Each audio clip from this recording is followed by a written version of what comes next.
എടാ ഇടിയൻ തോമസേ, ഇടിയാണ് പോലീസ് ഭരണമെന്ന് നിനക്കൊരു വിചാരമുണ്ട്. അത് നിന്റെ മറ്റവന്റെ അടുത്തേ ചെലവാകത്തുള്ളൂ. ഇന്നു മുതൽ ഞങ്ങൾ ഒരു തുറന്ന യുദ്ധത്തിൽ ഏർപ്പെടുകയാണ്. പല രൂപത്തിലും ഭാവത്തിലും വന്ന് നിന്റെ പ്രവർത്തനങ്ങൾക്ക് ഞങ്ങൾ തുരങ്കം വയ്ക്കും. ഞങ്ങളുടെ വാറ്റ് കേന്ദ്രം റെയ്ഡ് ചെയ്തതിന്റെ പ്രതികാര നടപടികൾ ഉടൻ പ്രതീക്ഷിക്കാം എന്ന് രക്ഷകൻ പപ്പൻ. ആരൊക്കെ തോന്നുന്നത്? രക്ഷകന്റെ കൂട്ടത്തിൽപ്പെട്ട ആരാണ് സാർ? ഉടനെ അറസ്റ്റ് ചെയ്ത് കസ്റ്റഡി എടുക്കണ്ടേ? അതിന് എഴുത്തിൽ ഇതാണെന്ന് അറിയില്ലായിരുന്നു സാർ. SI sir. സാർ,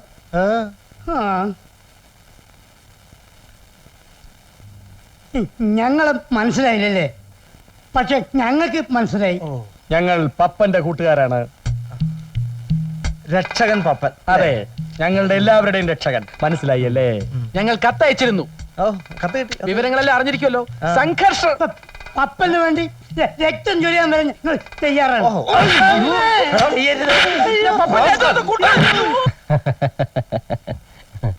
ആ സമയത്ത് തന്നെ വന്നു കയറിയത് കുഴപ്പമായത്.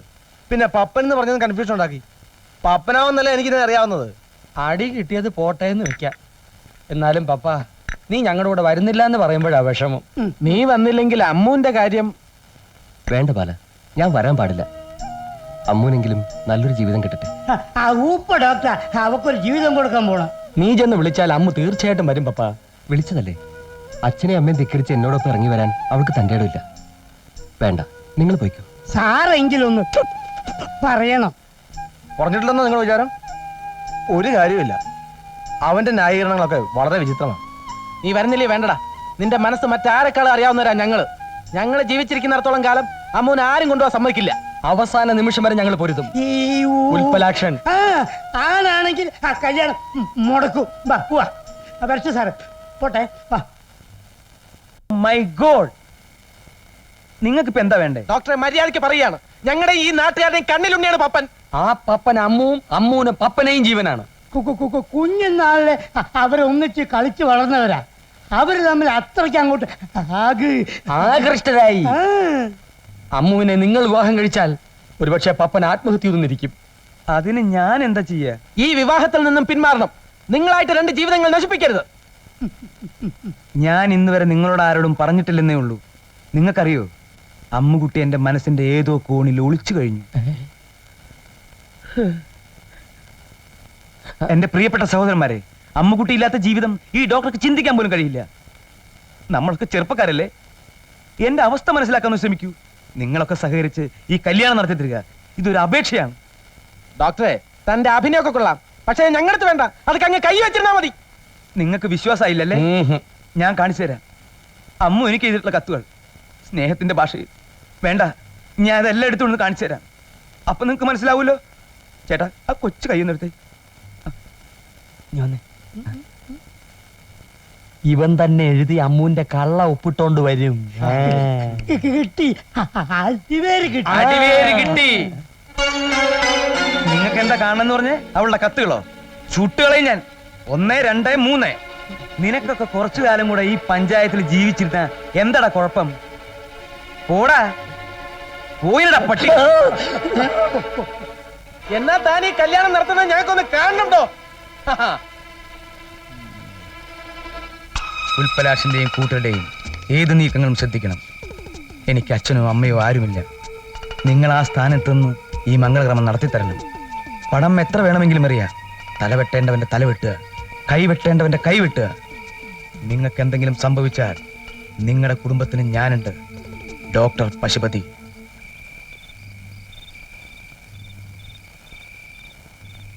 വേലായുധം കുട്ടി,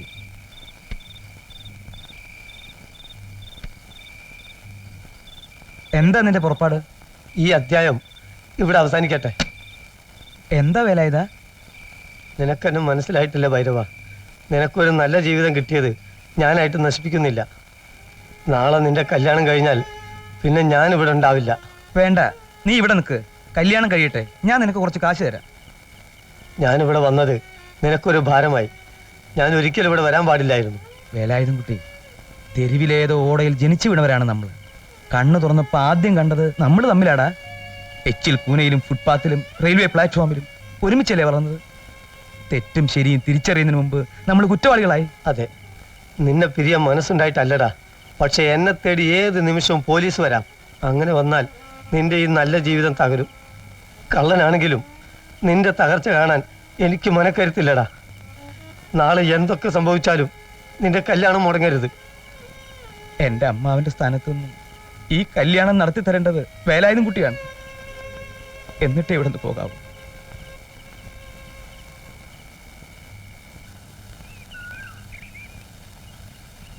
അയ്യോ എന്റെ പൊന്നു മോളെ, എനിക്ക് വയ്യ, ഞാനിത് എങ്ങനെ സഹിക്കും?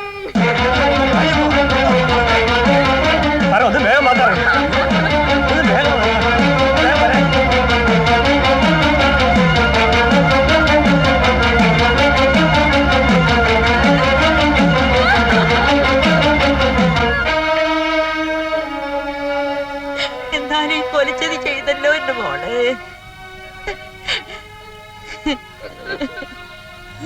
എന്താ പോലെ എന്തുണ്ടായി? അമ്മക്കുട്ടി ചതിച്ചോ? അമ്മക്കുട്ടിക്ക് എന്ത് പറ്റി?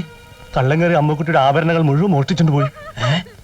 വാ നാണുന്നവരെ, നമുക്ക് അന്വേഷണം ആരംഭിക്കാം. കാരണം വേഗം വാ. വാ കൊന്നേരെ.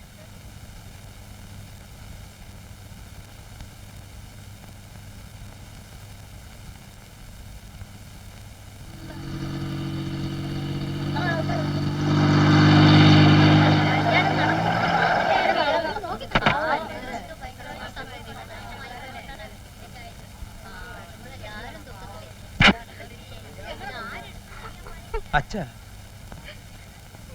പോയി മോനെ, എല്ലാം പോയി മോനെ. എല്ലാം ഞാൻ അറിഞ്ഞു. കല്യാണ മുഹൂർത്തത്തിന് മണിക്കൂറുകൾക്ക് മുമ്പ് താൻ ഓമനിച്ചു വളർത്തിയ സ്വന്തം പുത്രിയുടെ സ്വർണ്ണാഭരണങ്ങൾ കളവ് പോയി എന്നറിയുന്ന ഒരു പിതാവിന്റെയും അമ്മയുടെയും ദുഃഖം എന്താണെന്ന് എനിക്ക് മനസ്സിലാക്കാൻ കഴിയും. മനുഷ്യന്റെ മനസ്സിനേക്കാളും വിശാലമായ മനസ്സുള്ള മൃഗങ്ങളുടെ മനസ്സുമായിട്ടാണ് എനിക്ക് സമ്പർക്കം. അമ്മേ, ഡോണ്ട് ലൂസ് കറേജ്. അമ്മുമ്മേ, വിഷമിക്കാതിരിക്കൂ. ഞാൻ സ്നേഹിച്ച നിങ്ങളുടെ സ്വത്തോ സ്വർണ്ണാഭരണങ്ങളോ അല്ല, എനിക്ക് നിങ്ങളുടെയൊക്കെ സ്നേഹമാണ് വേണ്ടത്. അമ്മേ, മോളെ വേഗം അണിയിച്ചൊരുക്കൂ. സദ്യ ഒരുങ്ങട്ടെ. എല്ലാ ഏർപ്പാടുകളും തകൃതിയായി നടക്കട്ടെ. മുഹൂർത്തത്തിന് 1 മണിക്കൂർ മുമ്പ് ഈ കല്യാണം നടത്തുന്നതായി ഞാൻ പ്രഖ്യാപിക്കുന്നു. ലേഡീസ് ആൻഡ് ജെന്റിൽമെൻ, ആർക്കും ഒരു ടെൻഷനും വേണ്ട. ഈ കല്യാണം നടക്കുന്നു. എന്തട നോക്കി നിൽക്കണേ? പറഞ്ഞു കേട്ടില്ലേ?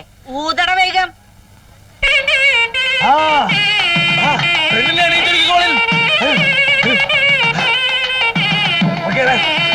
പെണ്ണുങ്ങളൊക്കെ ഈ ഭാഗത്ത്, ആണുങ്ങളൊക്കെ ആ ഭാഗത്ത്.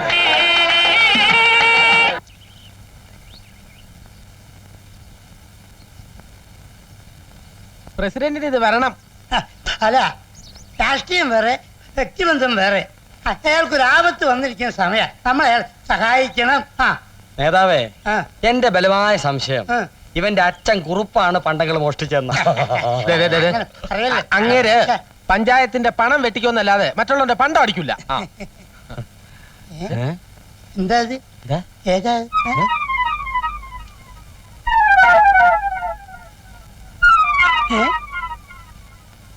ഇങ്ങനൊരു നൊണ്ടി വോട്ടേഴ്സ് ലിസ്റ്റ് ഇല്ലല്ലോ. അതെ,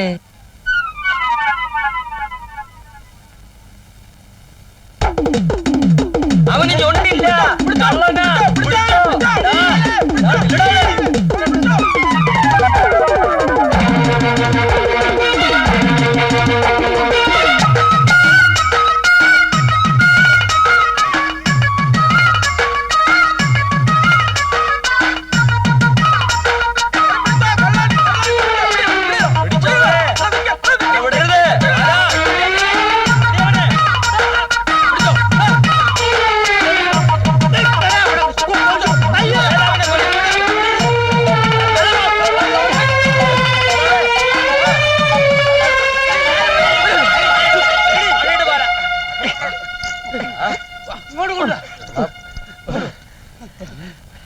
സത്യം പറയണ, എന്തിനാ ഓടിയത്?